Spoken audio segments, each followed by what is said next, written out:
Well, welcome everybody. Um, let's start with the word of prayer. Do we have a young volunteer who would like to open our meeting with prayer? Yes. Please go ahead.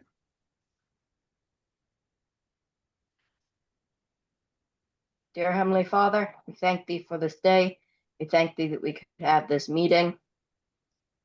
Please bring your angels around us and open this meeting. We can learn. In the name of Yeshua Messiah, amen. Yeah. Oh man, thank you very much. Excellent day. Well, I suppose I should ask, is there a topic that anyone has? If not, I actually have been thinking about something today, and I'm, you know, happy to talk on that subject for a little bit. Maybe it'll inspire other subjects. Who knows? So I was thinking today that, well, there was, I was online. I made a post. I thought that I was being funny and really illustrating the post. Apparently, it did not go over well, and I seem to have created of my own doing a bunch more people that think that I'm off the deep end, and so that's okay. That's okay. It's normal. I'm quite used to it, and I don't actually lose sleep over those things anymore. When I was a young guy, I did because I couldn't figure out what I said wrong. Now I just chalk it up to, like Fred Flintstone, stick my foot in my mouth and away you go. So keep on trying. So what happens is I actually have been, what I was thinking about today wasn't so much what I said, or the situation I got myself into. What it was me thinking about um, how I view other people who end up doing the same thing. And I noticed so many similarities in the silly things that I say and how I get myself into trouble, and then I noticed the silly things that other people say, and how you're scratching your head going, what just happened here, and wondering what's going on.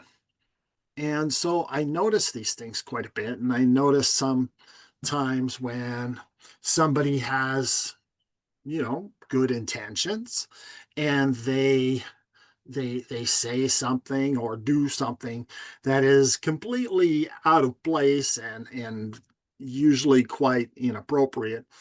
And some of these kind of folks that have some uh, problems with social skills, and there are several of them among us, and me being one.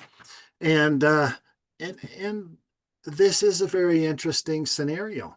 And I notice that when I go to various places that have a lot of people, these people are usually walking alone and sitting alone and end up being alone, not because they don't try, they're always seem to be trying, but nobody wants to sit around them. And it gets it's very sad. It's very sad. We have, for example, let me tell a little story. One time there was a some people who were visiting, and they were, you know, uh, from a different culture, so they were quite rude comparatively to our culture. But things that they said and did were unacceptable in our culture, and it was very, very rude, inappropriate. Uh, very bad behavior towards children and um and of course towards my spouse as well. So things were very odd, and the family did great. They all, put up with the ill treatment, knowing very well that maybe these guys just come from a different culture, so it's okay, and they're just not used to the same types of interactions that we are. And it was kind of interesting because somebody's joining us here. Because uh, after a few days of visiting, they said something, that we had offended them in some way. Well, apparently we had offended them because we didn't uh, participate in whatever their thing was that we didn't even realize was a thing. And so they got mad and left. It's okay, no problem.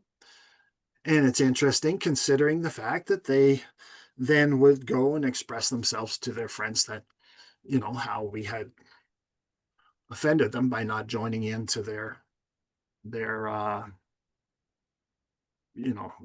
ritual or whatever it was. And so that was it. The interesting thing is they didn't stop to think for a moment of all the negative things that they had been doing. They could only see what someone else had been doing. And herein, I think, is a great lesson. I mean, how can I say it nicely? I can't, you know, you take offense, but you don't seem to think that you give offense. I put up with your nonsense, maybe put up with mine, you know? There's that weird double standard there. And herein is the problem where we always think, you know, uh, this person asked me, don't you think this is the right way of doing things? And I said, no. I said, in your culture, it might be right, but here it is definitely not. And they got upset even more. And they had another issue which came out, which was, but this way is right. We're God's chosen people because of the country they came from. And that was definitely an interesting statement to make.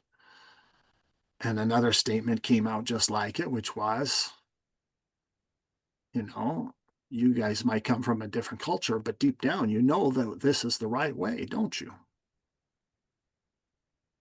Again, very odd thing to say. When we get into the spirit world, when we get to the other side, there are many different people there with many different personalities. And they think differently than each other and they act a little differently than each other. It is true, people don't go around hurting each other. That is very true. But also, people don't go around taking offense. And that's something that is also very, very prominent there. Like I always talk about our neighbor George. George is a weird guy, he's not very socially skilled. He has some uh, very interesting problems. He's a nice-hearted guy. He keeps trying to get along with everybody. He makes some of the silliest jokes you've ever heard that really are often said at very inappropriate times and sometimes said in very inappropriate ways. And yet we're friends with George because, he's still Heavenly Father and Heavenly Mother's child. He just doesn't have the social skills to be able to interact very well. Uh, you know, but George is going to be there. George is going to be there in heaven. And George is still going to be George. He'll be a little smarter there, but he's still George. And so George doesn't hurt anybody, you know, and George puts up with us and doesn't take offense to us. He'll be there. But those of us who take offense to George, we are the ones who are going to have a problem, because you will find that in heaven, people don't take offense to each other. And that's hard to do sometimes, at least in our situation here upon the earth. We really do have to stop thinking that our way of viewing things is the right way, is the only way, is the way that God views it. He said hi to me once, so I know my way of thinking's right. Maybe he just had compassion. Maybe he's just putting up with you the same as you put up with George. It's kind of interesting, you know. So I was just thinking about George today. I was actually thinking about him quite a lot. And just in case anybody who's new here doesn't know, George is really an amalgamation of that person or people in our lives with whom we have difficulty from time to time. The type of person that doesn't really cause us trouble, but he just does things so differently and thinks so different and behaves so different that it kind of just, rubs us the wrong way. That's who George is. That's who George is. And I think in a way we all know, or many of us know of a George in our lives. Sometimes it could be, you know, uh, it could be your husband. It could be it could be your spouse, it could be your child, it could be a cousin, it could be an older brother, sister, it could be, your mother-in-law, father-in-law, stuff like that. It could be anybody. It could be the greeter at church who stands there and shakes your hand, and it just sends shivers up your spine every time you walk in. It could be anything. But George doesn't really have a bad heart and doesn't actually do anything wrong. George is just the kind of guy that doesn't have the social skills to get along very well. So, so I need to turn on my little battery here. There we go. So, George is a great guy. Really, he is. A little goofy, a little silly, but our heavenly parents made him. And so George is still part of the divine. So even though George walks a little bit differently, acts a little bit differently, sometimes he misses the nuances, social nuances and things like that. Sometimes he misses a lot of them. Sometimes they're very obvious. But how do we think about that? And how do we think about George? I mean, we are people who should know what it's like to to know what it's like to not be fully accepted by regular society, especially if we actually do keep the commandments and actually do follow what is written. We find out very quickly that we are not fully accepted in the world. Why would we want to put that upon somebody else? Right? I mean, George is doing his best to follow the gospel. George says something stupid,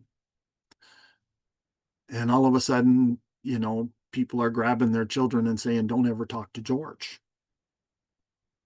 I think we need to think differently a little bit. in this situation. And again, I'm talking like this because this is what I was thinking about today, because of myself saying something foolish. But for us in our really unique spirituality here, the four directions teach us to have this balance. And we should have this balance when interacting with all the Georges in the world, right? If we do walk that North Road, that of of selflessness, that of unity, that of Zion, if we walk that North Road, George has got to be there with us, right? We don't walk alone.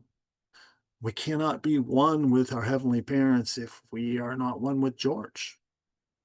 And that's a big a, a, a big leap. It's a big important part of the gospel. I mean, George in his own way, he still follows the Savior. He still carries the light. He's still trying just like the rest of us. You know, he still has patience with us. I think we should have patience with him. I mean, after all, if he looks different to us, imagine if you were the only person and everybody was different than you. What if the world was full of George and you were the only one who was normal? How would you feel? Right? And so poor George, he's trying his best, right? He's putting up with us and all the weird things we do, because certainly what we do, he thinks is very odd. Very odd. How can we say that we are right just because we outnumber him? Right? I mean, have you ever been to a psychiatric hospital? Uh, you know, there is some outnumbering there. We know very well that this earth is flooded with the chosen people, the special people of God. I think we're outnumbered. And poor George, he's very outnumbered. So George provides us an opportunity to actually be like the Savior, to actually be kind, to help him out, to help him get along in society, and to accept his help too. He invites us to that kindness that we're always saying that we have toward everyone. We just have to be very, very careful, not to see George in a negative light. And George has to be very careful not to see us in a negative light. Right? So we need to get those eyes of compassion, kindness, consideration, all those things that we say that we do. We need to actually get them to do.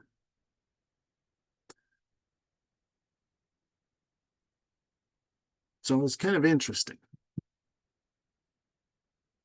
We say that we put up with George.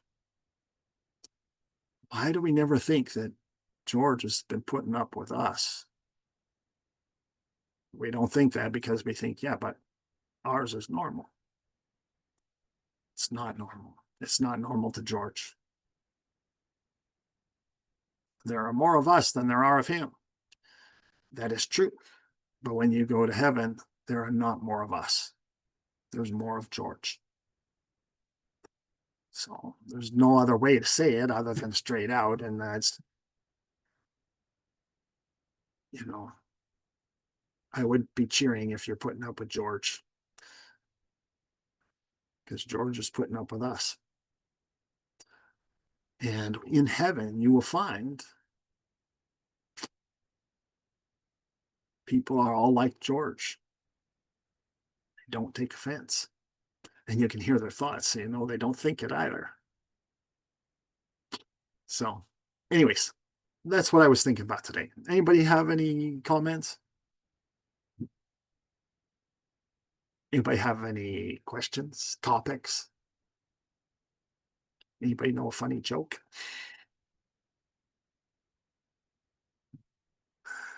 You know, I got a comment. I just been out doing some family stuff last week, and you know, Homer Simpson said this about the Simpson family. Said we're a nice, normal family, and of course, if anyone has watched The Simpsons, there's nothing very normal about them. They're nice in their own way, but I say that about my own family because we're a bunch of weird Georges.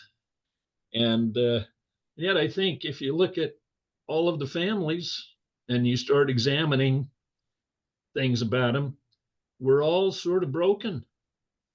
And so, this not taking offense, of course, I practiced an occupation where sometimes you had a lot of offensive things said to you, and if you took offense at it, you were very unhappy. So you just say that's just the way it is, and you forgive the other guy, and you go on your merry way. So I like this concept because we have to, the rule that applies to all of us is play nice, and don't think negative thoughts about somebody, and don't judge them because we're the weirdo from their viewpoint. I think you've nailed it. We're just all nice, normal families, just like the Simpsons. Yeah. The best fatherly advice you can give, like, okay, we're going to church, everybody act normal. Then you look, not normal like us, normal like everybody else. Yeah, You yeah. gotta put in that little disclaimer there. Yep. Let's make everybody think we're a normal family. So, hmm.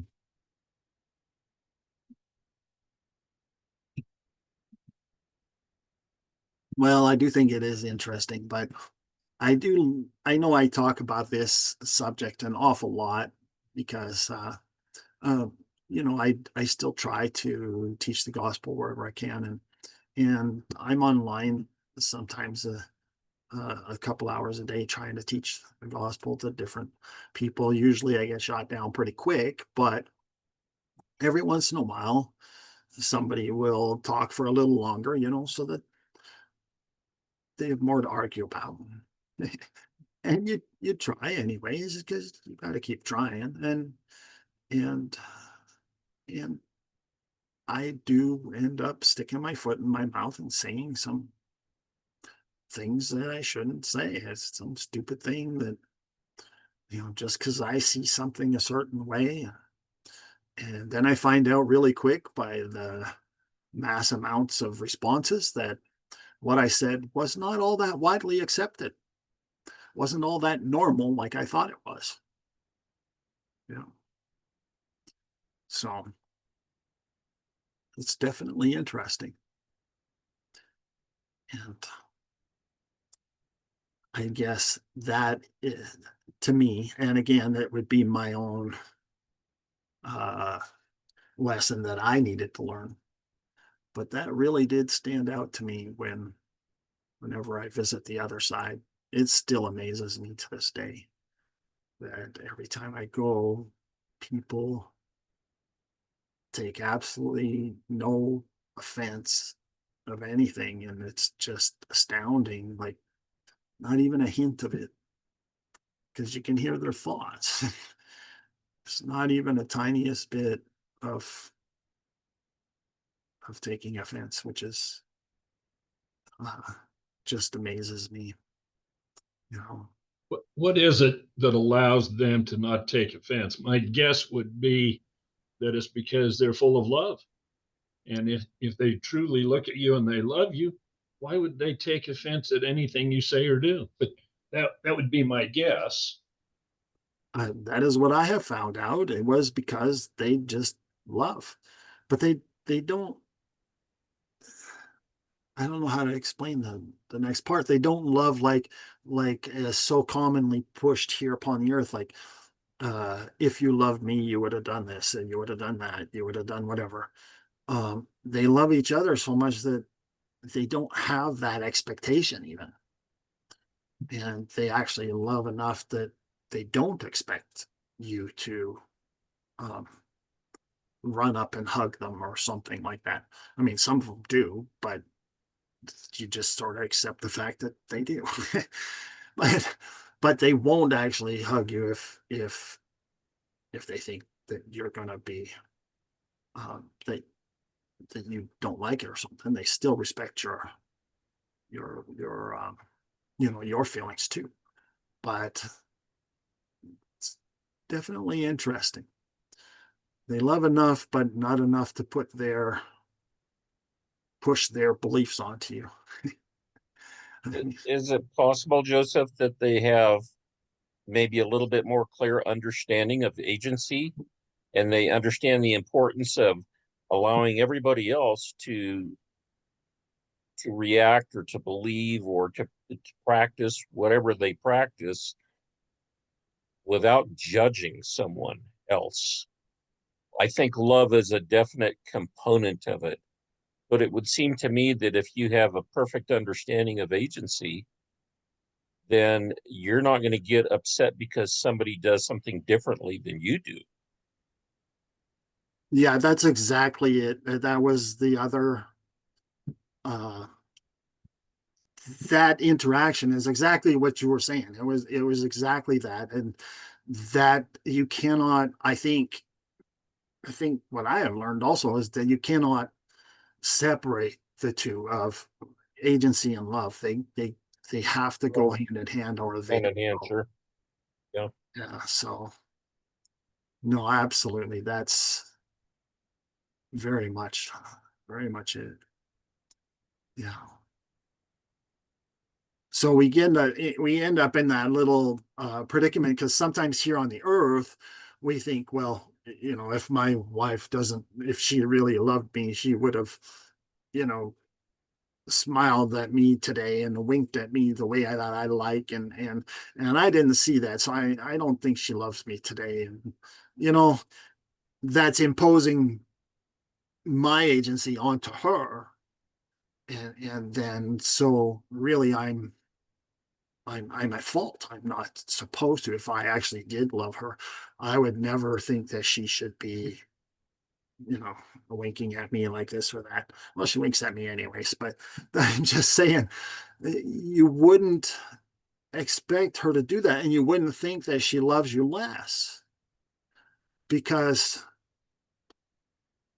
that would be me imposing my agency upon her, in which case it's me that doesn't love the moment we impose those things. So Yep. yeah, so I agree totally. That's definitely the way it is. And I gotta say that when I was in my early years of being married, I definitely thought that way. I thought, shouldn't she at least smile at me someday? I definitely thought like that. And it took me a long time to figure it out. Well, it took a few trips to figure it out because I wasn't that bright. So definitely a long way to go. Oh, we're all a work in progress, aren't we? Well, me too. I'm definitely there. I definitely have a lot of work to go and a lot of work to do. And it's definitely something, you know. Everybody says something so silly to me. Well, to me, it's silly. To them, it's not silly because then I'd be like George again, right? But everybody says something that I find so odd. They're like, "Oh, it's easy for you because you get to see Heavenly Father, or something like that. And I don't know whether to laugh or cry. I'm like, you got to be kidding me. I mean, just imagine if you're so stupid that the Lord has to reach down, pull you up to heaven and say, look, give you a little shake. This is how it is. And then stick you back down there. And then you're sitting there going, okay, now what do I do about it? And he says, figure it out. You know, you can't think that this guy is a genius, that he's got it all figured out. I mean, it certainly isn't like that. And so when you have to, the dog wouldn't play with me either unless I had a bone in my hand. What is it with this? There's got to be something wrong here. It's just silly things. So we all, I agree, we're all a work in progress, that's for sure. So, yep. Well, anyways, that's all I was thinking about today. I don't really have a whole lot on that I was thinking about. I was more concerned with how to behave myself and how to interact and never to take offense or think someone else should be doing it the way that I think they should be doing it. So. Well, I must confess, I had the same chance today. I was talking to a couple of people, and of course, me and my ego and my thought process, I continue to expound on the way I see things and think of things, and of course, I'm not offended if they differ, and hopefully they're not offended if I differ, but that's a fine line to walk when you're trying to teach people and you explain something that's different from how they see it, and that always creates that potential issue because it breaks down, causes problems a lot of the time, especially with family. So yeah, of course, it becomes a tough issue. Yeah. I know. I made a comment, about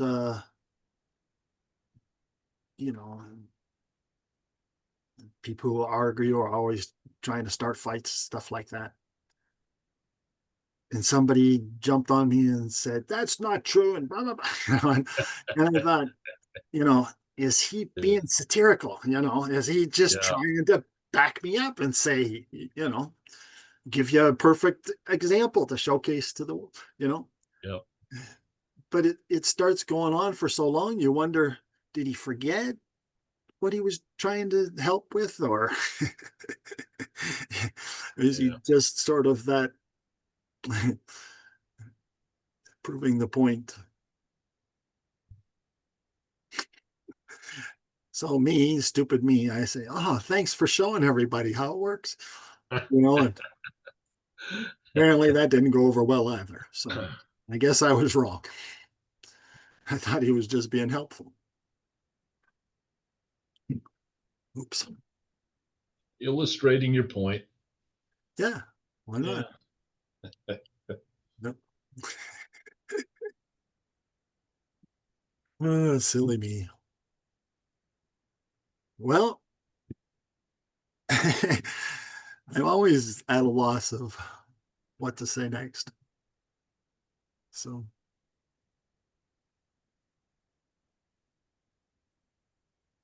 this is just good stuff because I deal with this every day. You get excited about some gospel concepts and you want to explain it to people, and you're with a bunch of people that don't see things the way we see them at all. In fact, our brand of understanding about Heavenly Father and the whole gospel thing is completely different. There's a lot of common things, but usually people recognize that we have a different understanding of some very basic principles. And that's always, it's always a sticking point. Yeah. And, you know, you can avoid it totally. And then you wonder why they never figure out what we believe or what we think. So, I mean, It's you true. lose both ways.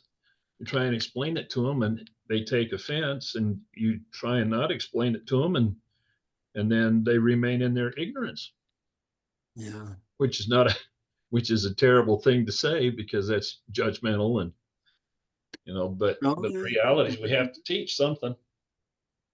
we don't really, yeah, that's true. We don't really have to say much anything, just because the results bear out what is actually happening. I mean, you have a chef, and you have the chef is teaching a bunch of interns, you know, a bunch of people there learning, and he's teaching people, maybe doing a lecture in class, and somebody says, I told my grandmother, that she should be cooking like this, and the student can't even cook yet. He's just taking his first lectures, and yet he's out blabbing to his grandma that she's cooking wrong because the chef at school told him to do it this way and that way. Grandma gets upset at him, and he ends up, going back and forth between he should just shut his mouth. The best way, if you wanted to teach grandma, shut your mouth, cook, learn to cook the fanciest whatever it is, and say, hey, grandma, I was just trying. Would you mind tasting this? Grandma might like it. Grandma might say it's not as good as mine, but that's okay. But grandma won't mind cooking with you next time. She'll invite you to the kitchen. She'll let you cook something. She'd be happy to. Because what you cook, the proof was in the pudding, wasn't it? Tasted pretty good. So grandma will eventually soften her heart. And I think this is the same with the gospel. If we just, learn to cook really well, we get those results. People will see the results. We just go share the results with them. And I think they then will, they might argue a little bit, but they'll consider. They might talk to you even a little bit more. What do you think of this? They might argue right away, but they're listening to you. But that only comes from results. So I have to become good fruit or sweet fruit, and you know the way the scriptures say it. And then I have the fruits of the spirit, I have the gifts of the spirit, and I have the results. Then they see the results and they say he must be following the recipe. And my lecturing never works anyway. So if I put the proof in recipe, then they might actually think I know something. It's possible. Maybe. Well, all I know is that I love this gospel just because it actually produces results. That's why for me that I love it. I mean, the whole reason that I was here talking about George, maybe I should explain that a little bit more, is that people want the results of getting to heaven. They want the results of standing in the presence of the Lord and things like that. And so I tell all these stories that contain the principles of how to do it. And you really have to not take offense. You really have to respect other people's agency, like Kevin said. You really have to have that type of love. And so I tell these stories again and again because they illustrate the principles, but I think maybe we should add a couple explanations with it. Maybe I'm doing it wrong because We have people who would like to get to the Lord, and it takes some dedication, and it takes a lot of change. It takes accepting the way things are. It takes changing our beliefs. It takes actually, never taking offense. And it has to be even inside you. And you will be able to start to see. And you will see the veil, and pretty soon you'll start to see through the veil.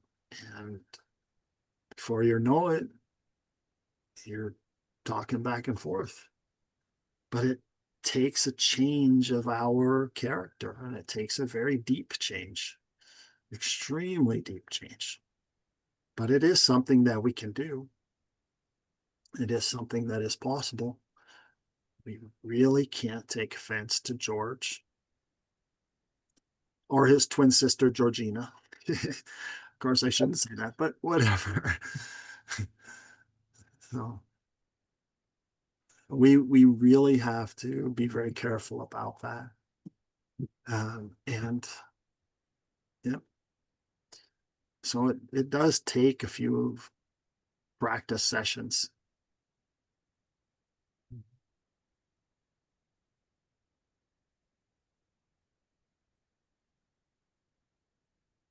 I suppose if you wanted to practice, you can say, pray and ask the Lord to send you a difficult person to give you a challenge. If you really, if you're bored with your everyday life, you might as well say, hey, send me a challenge today. I can overcome these guys, no problem. They're easy. Send me somebody difficult.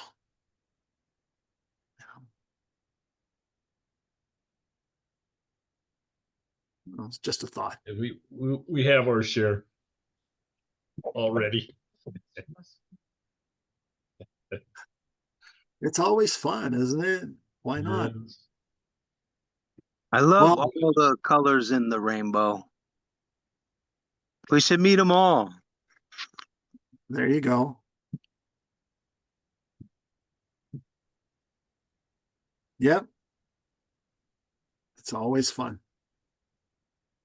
But the reason why we have these people around us is so that we can actually do these things, and we can learn to allow for that agency, and we can learn not to take offense, and we can learn to love anyways, and still care, and we can learn to do all those things and not to place our expectations on other people and all that stuff. It gives us this chance to learn, and so that we can develop it, we can become it, we can develop that culture of heaven.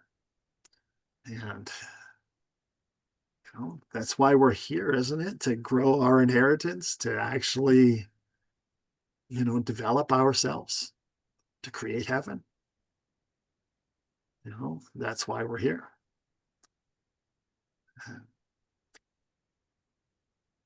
Because it'd be a pretty miserable heaven if we went back and we were still grumpy like we are here.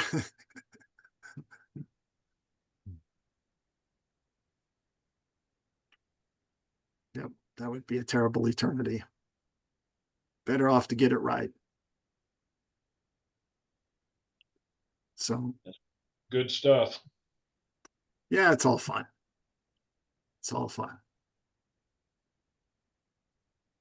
Well, anybody else have anything? This is a very short meeting. Short's always good.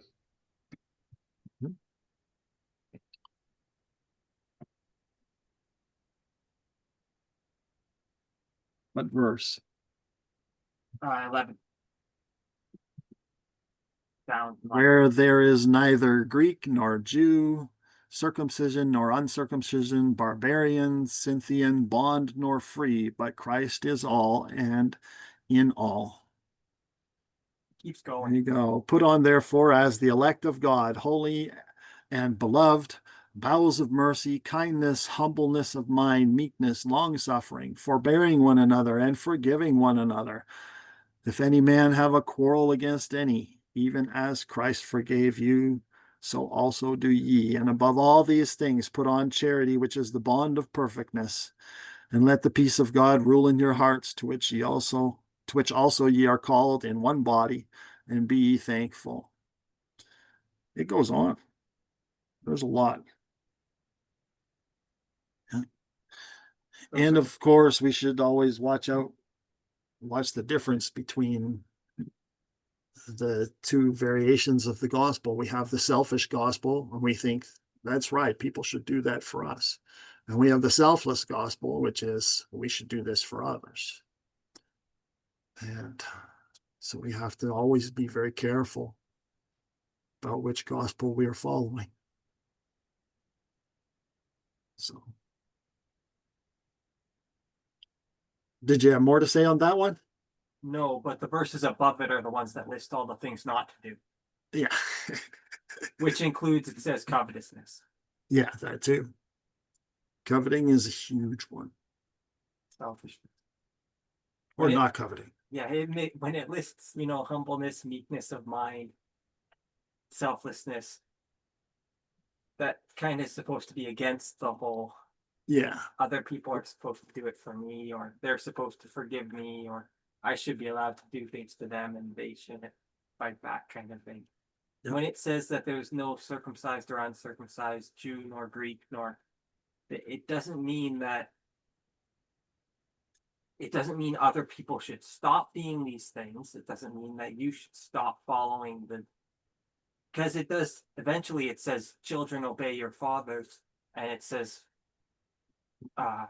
it doesn't say, you obey your parents. It kind of hopes that you will understand that when it says children obey your fathers, it means, yes, your children should obey you, but you should obey your fathers too. Yeah, no kidding. So they're still supposed to keep their own standards. They're not supposed to let them fall down. They're supposed to keep their own standards, and they're supposed to allow other people to keep their standards too. Certainly, that's what it means. They're not supposed to withhold from other people because somebody else has a different standard. Of course. Just somebody else speaks a different language or follows a different set of Or commandments. has a different which viewpoint. Are the same commandments but written in a different language. There you go. You're supposed to be meek and lowly. You're supposed to accept that you are the one supposed to be accepting them. That's kind of what I meant by the selfless gospel. Yeah. Absolutely. Yep. Hey, John, is that in Corinthians? Colossians? Colossians. Colossians. Okay. Yeah, Colossians. What chapter? Chapter 3. All right. I was And looking for it. It's the whole chapter. That's a good one. And at the end, he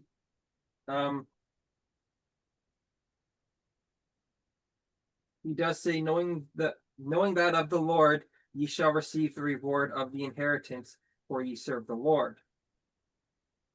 But he that doeth wrong shall receive for the wrong which he hath done, and there is no respect of persons. Yeah. Okay. That doesn't mean your enemies. No, it means It's you. talking about you. No. You're not the chosen people of God. You're not special. Well, you're special in your own way, that's for sure.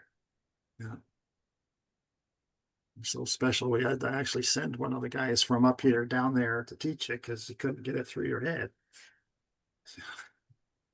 Like, you're so special, you're the one the rule was made for. Hmm. So funny. If anyone thought that somebody should just accept them or forgive them, the Lord does say, nope, you're going to get what's coming to you for what you've done to other people. Being special or Well, it's being in putting the it kind chosen of church, harshly. being in the Lord's chosen church isn't going to help. You're still going to get what you've given to other people. Yeah. Oh. Let's all give good then. Well, that's what the whole chapter says. Yeah. You shouldn't be. Paul was pretty good about it. Paul was a very smart guy.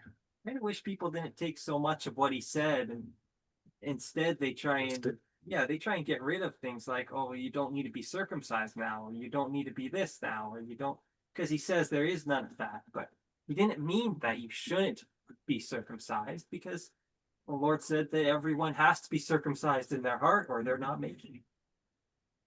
And what's easier, physically or in your heart? No kidding. Well, it doesn't matter whether it's Jew or Gentile. You should still be nice. Yeah. Yeah. It's funny, everyone who says that doesn't keep any of the virtues he just named off. So Certainly. I'd love it if anybody even said that, we don't need religions or different cultures or anything. But if they kept everything that was said in this chapter, they would still probably be the best person on earth. Yeah, no kidding. Instead of making excuses, if they'd at least just keep the virtues first and don't do any of the vices which he names earlier in the chapter, Of course. then they'd still be probably the best people on earth, the nicest people on earth to be around. The nicest, yeah. Yeah. Too bad nobody does that. Well, that's why we got to start doing it ourselves. Yep. Yep. We'll be first, right? We're number one. First, Oops. Lost out on it already. I think I heard that. The first self-righteous church. That's right. That's right. So there you go. We even have good scriptures to back it up. Paul is right on the mark as always. And if you read through the chapter enough times, he covers almost everything. Oh yes. Just keep reading through it. Every question you have is probably already answered in that chapter. Yeah, He it goes, always is. he covers it so thoroughly. Yeah. Paul was right on the mark. Paul usually was. He was pretty good at it. He had to deal with a lot of interesting people, had a lot of interesting questions posed to him. Yeah. Pretty good guy.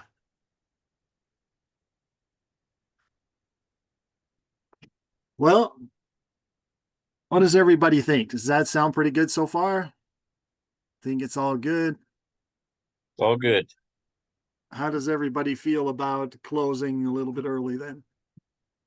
It's all good too? I think that'll be fine.